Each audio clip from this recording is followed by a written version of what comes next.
All right, this is Sports for Real with Coach Hall. I didn't get a chance to come on this morning, so I got to lay my thoughts out for what I see taking place in these NBA Finals.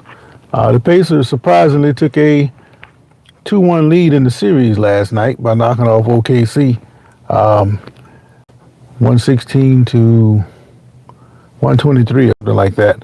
Nip and tuck affair. The Thunder kind of looked like they just run out of gas in the fourth quarter. Spirited effort by the Pacers, spurred on by his home crowd, which leads some to believe that OKC is now in trouble. Well, they in the league, you should be able to easily overcome a one game deficit, and I think that OKC will easily do that tomorrow. The difference the other day, and I was trying to say that they got the young legs and the energy level over the Thunder, and now that the Thunder, they're in trouble now. Well, I'm thinking, well, you guys make up your mind. Say the Pacers are in trouble, then they get beaten. OKC gets beat, now they're in trouble. Before that, OKC was in trouble for losing game one, and on and on and on. Nobody's being consistent. Well, I'm going to stay consistent. I told you that the Pacers, if they're consistent, they'll be okay. But they have not been consistent. And you cannot be a champion if you're not consistent.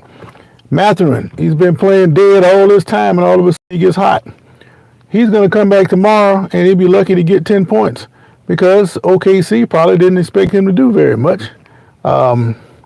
It's a flawed thinking because anybody can come in the game and do something.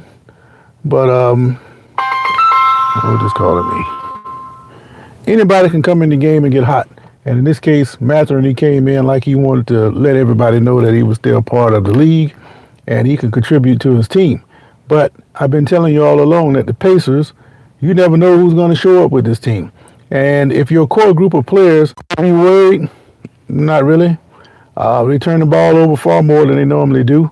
And they typically do that in game 3. They're going to come back in game 4 and they're going to play a lot better.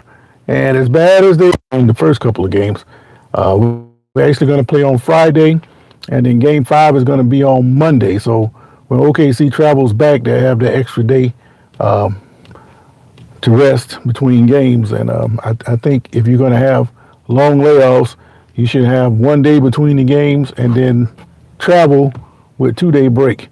That makes more sense to me. But the way the NBA does it, don't seem to make a whole lot of sense. But at least between games 4 and 5, you're going to have that extra day of rest, and I think that might make a difference. But OKC, when their backs have been up against the wall, they tend to come up and play a good game. And the question is, will they do it tomorrow? I think they will. So to answer my own poll question, should the Thunder go into panic mode? Hell no. The Pacers are the one that's in trouble. And if they can turn around and come up with another victory, then the Pacers, they put themselves in a good position.